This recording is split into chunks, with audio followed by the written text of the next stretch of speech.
Peace. Indians live proud and free before the oppressor's slavery. Black people live proud and free. How many more? Tell me now.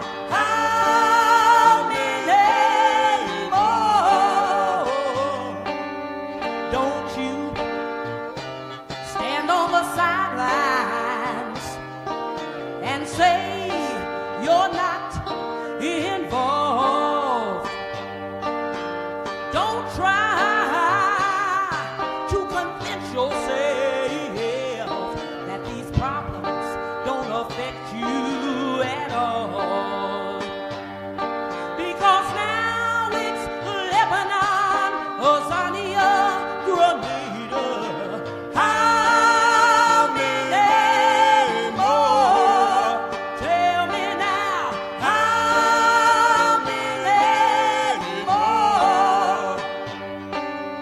Don't you stand on the sidelines and watch your children go off to war.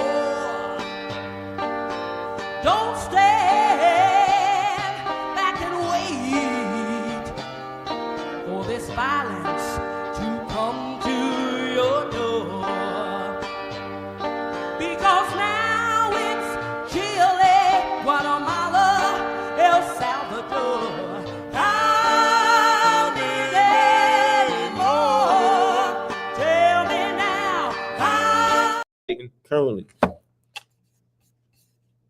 Completion date of May, in conjunction with some other things that we're doing on the legal front. I'm actually very confident that we are going to get this done, but we know the time frame now. So, Allah is the best of planners. We continue to fight again until there's nothing left to fight for.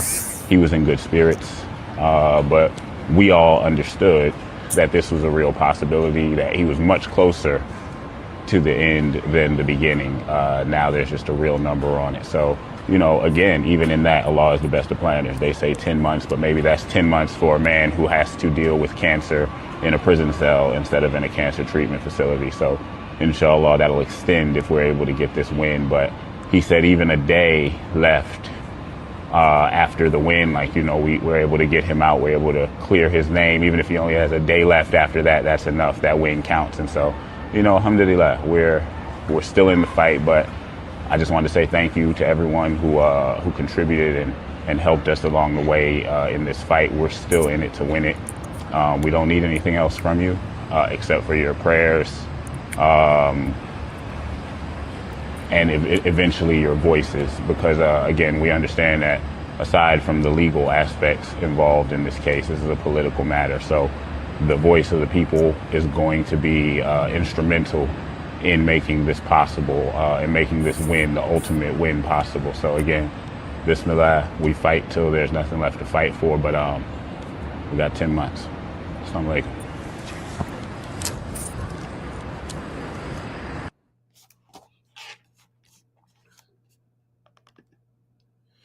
Peace and love. Welcome, my brother Maliki. For those who don't know, is part of the East, and he's on the show today because he knew H. Rap Brown, and he's going to share some experiences that he had personally. Today's episode, we're focusing on Imam Jamil Al Amin. As you know, his son just put out the announcement that he had 10 months to live.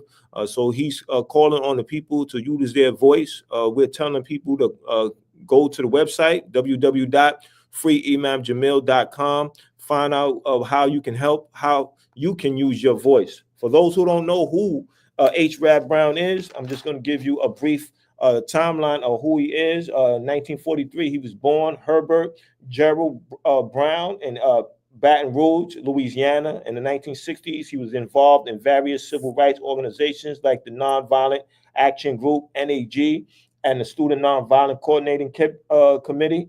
In 1967, elected chairman of the SNCC, succeeding Stokely Carmichael. 1970s, while in prison, Brown converted to Islam and changed his name to Jamil Abdullah Al Amin. In the 1970s, 1990s, became a community activist and religious leader in Atlanta, Georgia, advocating against drug abuse and violence in Black communities.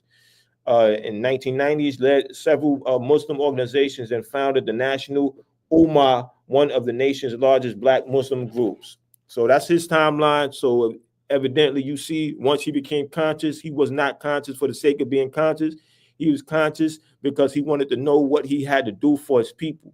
So in return, we need to express our love by committing ourselves to taking some action towards bringing him home. And that action is about utilizing our voice. Our voice is a weapon, just like H. Rap Brown was a weapon. I mean, his voice was a weapon to him.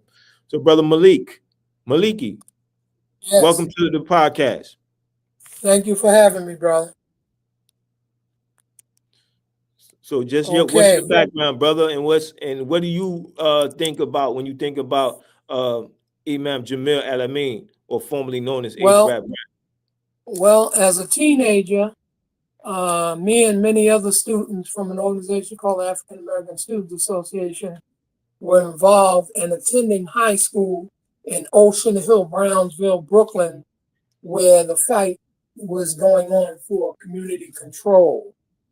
And at that time, we were in junior high. So all the struggles going on with all the organizations, the Panther Party, SNCC was going on. We were fighting in Ocean Hill, Brownsville in junior high school, and then going on to high school. I remember attending high school. A friend of mine was in SNCC, and I was at the East in Brooklyn. And what I would do is I would bring him to the East, and he would take me up to SNCC, which had an office in Long Island University in Brooklyn. And when I go up in that office, who would I see sitting there taking care of business with H. Rap Brown, Jamil Al Amin. So that's some of the fondest memories I have of meeting him and having a chance to speak with him. And also because as a student organization, African American Students Association, we were organizing in all the high schools in New York City. We had a chapter in every high school in New York City. And we would have rallies at Union Square, 14th Street, at the state office building before it was built. And at all these rallies, you would see Rap coming to speak. Stokely would come to speak. And I remember Rap coming to speak in Ocean Hill, Brownsville at a community meeting. And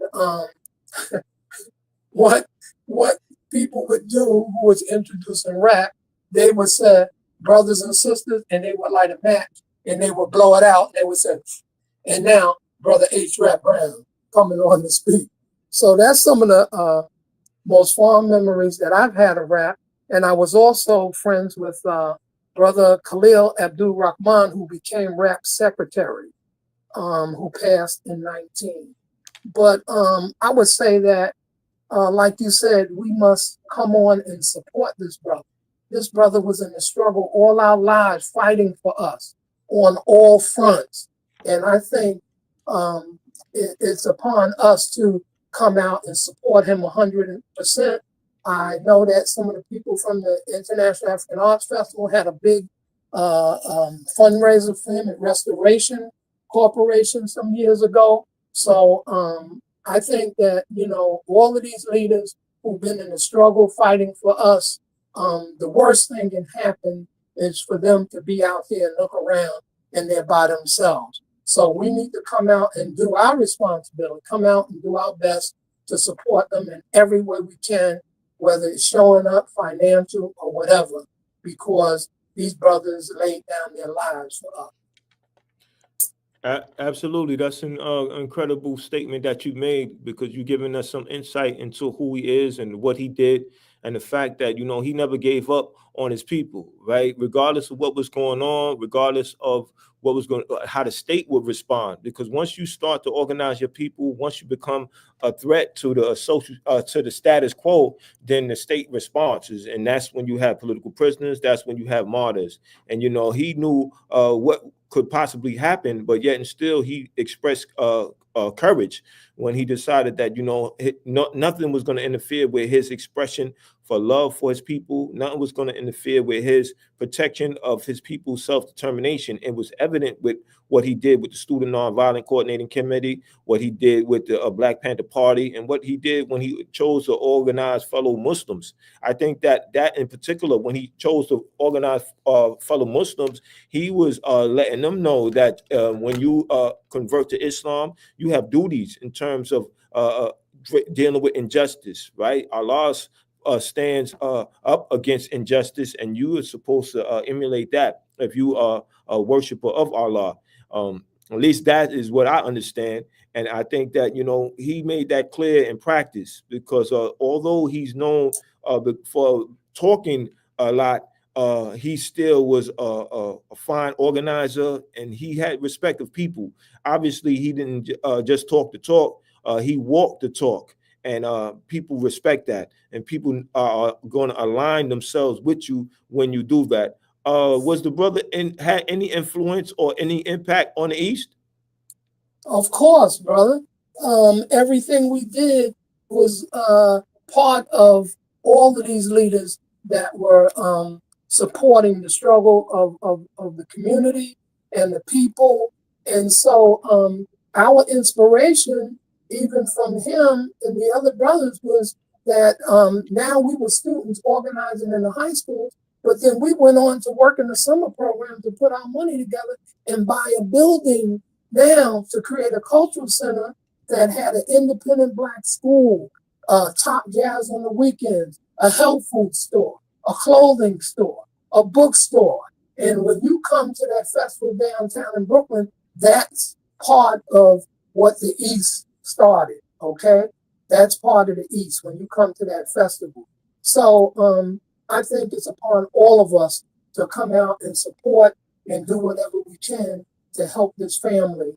I just keep thinking about Khalil, because Khalil Abdul-Rahman was his secretary as he was in prison, and continued to organize and do things to support him. And we got to let our young people know, our nephews, our sons, our daughters, who don't even know who this brother is, that they are here today because of the struggles of this brother. And that's another thing. We got to continue to let these people know who are here, who are so-called immigrants, that if it wasn't for brothers like Rap, Stokely, and the other community leaders, okay, that they would not even be in this country, because we're the ones that fought the civil rights struggle to let them be here. And after they got here, we fought again, and that's how they could stay. So we can't let them forget. When I meet East Indians and other people, I said, look, you have to understand, you're here because of the fight that we fought in the 60s, in the struggle of our people. That's how you got to stay here. So we can never let them forget, and we have to, as Rap said, la lucha continua, the struggle continues. You know what I'm saying? And what's the other slogan he used to say? Those who come after us will ask the reason why. Wow, yes, that's a point. And then just you speaking about his sayings made me think about his writings, right? One particular writing is Revolution by the Book. Revolution by the Book. Another one is Die Nigga Die. This one that I have in my hand, Revolution by the Book, I thought it was very interesting because he talked about movement and talked about struggle. And this, he elaborated that movement is part of the struggle, right? You have the civil rights movement, you have different moments and times, right? But that's all a part of the struggle, because sometimes when people get involved in movements, they think that, that is the extent of the struggle, that is in itself is the struggle, but those are actually two separate things. At least that's what I got from the particular piece that I was reading. And I think that that's important, because we have to understand that when that statement is made is actually telling us that you have to prepare yourself to do this long term. And I think when we read these books, because the whole process to make a change for people is an examination of ideas. And the only way you can properly examine ideas is actually do your research, do your study. And so I applaud him for giving us that information, for letting us know that, you have to get down and dirty. You have to know what's happening, and you have to make a decision about what you're going to be aligned with and how much of yourself you're going to give to this, because you might come a time where the people that you started with are no longer there. And I think for him to still be around, you see Stokely Carmichael, formerly known as Stokely Carmichael, Kwame Ture, he made his transition. And just like you said, the people who was working with him, they made their transition. So he knows that, he have to reinvent himself with a new to a new generation. He have to continue to work because the struggle still exists. Our people still struggling for food, clothing, and shelter. People are still struggling to maintain their self identity, or at least their self determination to protect that. And we got to protect that by all means necessary. And he's the example of that, and that's why we have to support him any which way we can to make sure that he comes home to his family, so that he's loved, so he's properly taken care of. So we telling the people, the viewers, to please share this with as many people as possible. Go to freeimamjamil.com. When you think about his publication, what do you think about the book Die Nigga Die? Well, the Die Nigga Die book, basically that term came from the poem part of, or the poem came from him that Baraka was doing when he would do that poem, and he would just say for 5 minutes, die nigga die, die nigga die, die, die, so black folks can take over.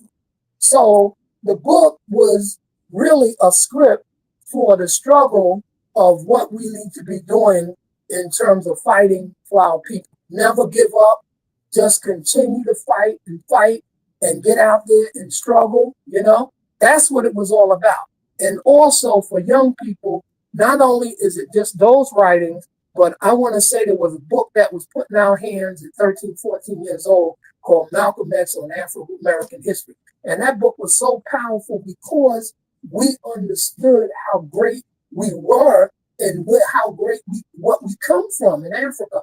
All of those great empires, Sangay, you know what I'm saying? All the great empires in Africa, how great we were. So part of the problem with young people today, they don't know their greatness. They don't know where they come from, where our greatness comes from. And it comes from the motherland. So we must continue to stress that, and rap always talked about the motherland and us continuing to struggle. And let me tell you, you think Black Lives Matter was something. When we was out there in 69 and 70, brother, we didn't play. We were organizing. We could just imagine a student organization having a chapter in every high school. Wow. Demanding African American history, that the parents can come into the school at any time they want to, to observe what was going on in the school, and no automatic suspension. This is what we were demanding and that we stood behind. And this is the same struggle that the marching orders that we got from brothers like H. Rap Brown, Jamil Al Amin, So, hey, brother, alute to continuity. The struggle continues. Absolutely. You said something that really raised my consciousness even further when you spoke about they had a chapter in every high school. I can only imagine if a chapter dealing with my self-determination was in my high school, how that would have molded my mind and prepared me for the world that I currently have to deal with as an adult. Because, I'm a teenager at that time. And, as teenagers, we think we know more than what we do. We say that those people who got us about 20, 30 years, that they have their time and their time is over. We don't realizing that the people who are giving us this information have more experience than us. And they're preparing us for things that we're going to have to deal with. So I think that is an element of our self-determination that needs to be protected and advocated even further. We have to have control of a curriculum. We have to have extreme influence in curriculums that's going to mold the minds of our youth, and our minds of, and that's the minds that's going to control our future. That's going to make some decisions that are going to have an impact on our everyday lives. So the brother was thinking futuristically, and that makes me think about Sunni Ali, right? Bilal Sunni Ali. I had a conversation with him before, and he asked me what year was I born, and I said 73.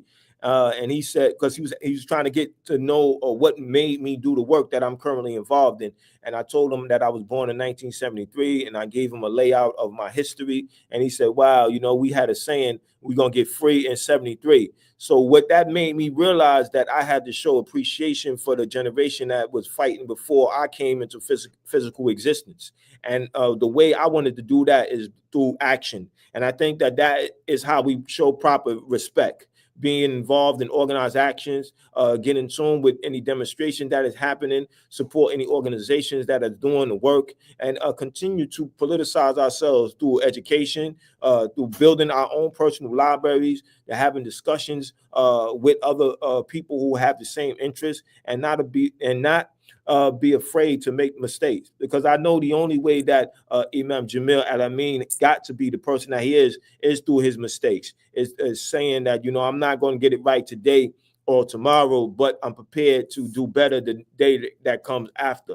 And, you know, I salute the brother tremendously. And that's why I'm out here today to talk about him, discuss in that we need to put out the call that let's us all get involved where we can. The brother, his son rather, said that, you know, we're going to have to use our voice to bring him home. So, you know, let's do what we need to do. Let's be like rap and just use our voice for justice. And I know that. I just want to say Yeah, that, brother. you know, this country even realized at some point how important the struggle of our people was through the eyes and the speeches of H. Rap Brown. You even had the Attorney General, Ramsey Clark, who was fighting for rap, who died before he could see him being free. Just imagine the United States Attorney General still fighting for H. Rap Brown, Jamil Al Amin. You know what I'm saying? Which means that even people in those positions understood the commitment and the struggle that he was forging to continue to fight for our people. I just want to add that note, you know, that a lot of people don't know. And young people, we have to educate them, because as soon as they understand what he was doing, they're like, wow, I can't believe it. I didn't know this. No, you didn't know it. And that's why we're telling you about it right now. Right, because and it's funny that you mentioned the person that you mentioned, because sometimes a person who stands on principle will reach people that they don't expect to reach, and that's his impact, his influence. That's what he was able to do, reach people that he least expected to reach. One person that I know that he probably didn't expect to reach is the one of the co-hosts of the Breakfast Club, Charlemagne the God. Charlemagne the God actually mentioned Imam Jamil Al Amin, formerly known as H. Rap Brown, on one of his shows. And even when I met him, I had him take a picture with this flag that I had made, and the flag says, "Don't let political prisoners die in prison." He looked at it, took the picture with me. But that's just to let you know that he had an impact, and people know that him coming home is something that we need to struggle and fight for. And I think that, we have to be continuous in that effort. And that's why, we are encouraging those who are viewing right now to share with as many people as possible, and go to the website and, wait for the orders, wait for his son to tell us what we need to do next. But this is a good step in the right direction. But, as the brother said, it's a part of the struggle. We have to be continuous. We have to be consistent. We have to bring his name wherever we can. One of the things that we must continue to put pressure on that Democracy Now! Show, because I never understood why they never did a piece on rap. With all the stuff they do, Amy Goodman with that show, we must call her and write her and let her know she must do something for brother Jamil Al Amin, because of the dedication he had for the struggle, and made it possible for that show to be on like it is now. You know what I'm saying? So they should have been did something on his story. So Democracy Now!, I hope you're listening, or somebody's getting to you. You need to get on the case and take care of business. Well, one of the viewers right now just said, I'm King and Duck said that I'm currently reading Die Nigga Die, and I agree. We need to write our own literature. Right. It's very important that we write our own literature, because we got to control our own narrative, because there's going to be a generation that comes into advanced consciousness, and they're going to ask questions about what should they do regarding the current situation, regarding their oppression, regarding their self-determination. And we're going to be able to bring out books like Revolution by the Book, books like Die Nigga Die, and other books that deal with how we need to go about dealing with our oppression.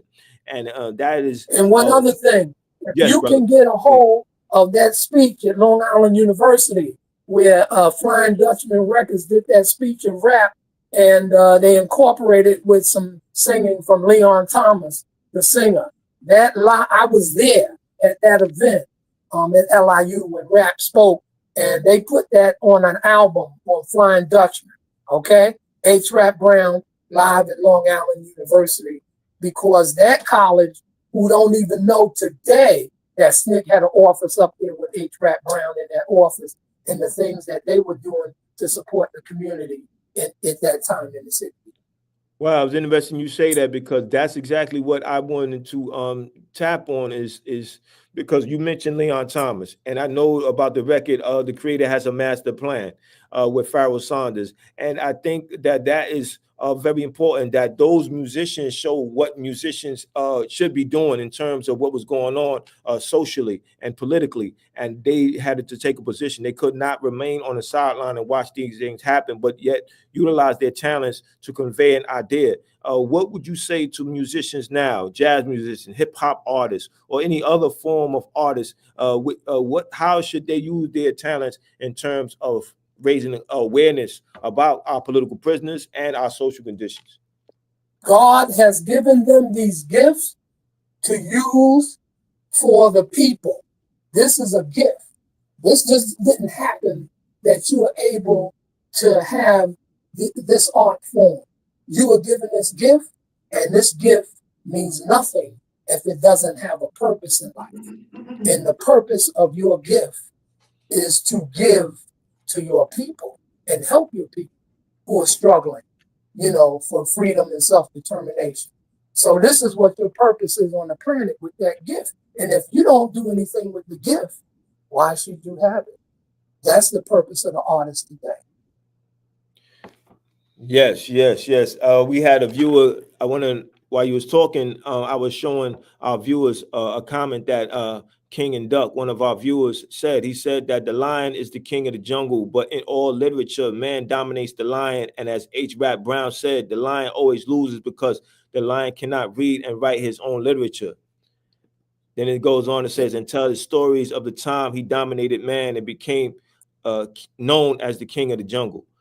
That's right, because as G2 Lucy said, that if we're not careful, we will wind up in the museum like the Indians if we don't continue to write our story in the struggle about it. Absolutely. So H. Rap Brown, he knew his position. He did it very well. He was very clear on what needed to be done, and he accepted the responsibility. And I think that I know that his son was very inspired by his actions and decided that he was going to commit his life to doing what he needed to do to advocate his father's release. And I think that says a lot about how Black men need to raise their children. You need to be what you want them to be. It's not about telling them what to do and watch them doing it and not being an example of what needs to be done. You have to be that example. So I know that had a serious effect on the turnout of his son. What would you say fathers should emulate from the relationship H. Rap Brown has, Imam Jamil Al Amin has with his son in terms of fatherhood? As Khalil Gibran says, your children are not your children, for they are the sons and daughters of life longing for themselves. Remember, your children are watching you. You are the example for them. Everything they do emanates from you. And when you see them grow up and how they act and what they do, remember, it came from you because they're watching you. So you must set the pace and the foundation for what you think they should be in the future, because it all comes from the parents. Absolutely. So, we have a very fine example of the relationship that Imam Jamil Al Amin has with his son and his people. And that relationship needs to be expressed in our work to bring him home. So the website is up, www.freeimamjamil.alamin. Make a contribution. Do what you can. Share it with as many people as possible. Don't let our political prisoners die in prison. We know the call, free them all. You got any closing remarks, my brother? Alutha continua. The struggle continues. All right, I appreciate your time. I know the value of it. So we got work to do, Thank you, brother. Thank you for your dedication. Thank you. Thank you. Peace and love. Peace and blessing. Indians live proud and free before the oppressor's slavery. Black people live proud and free. How many more? Tell me now. How many more? Don't you stand on the sidelines and say you're not involved. Don't try to convince yourself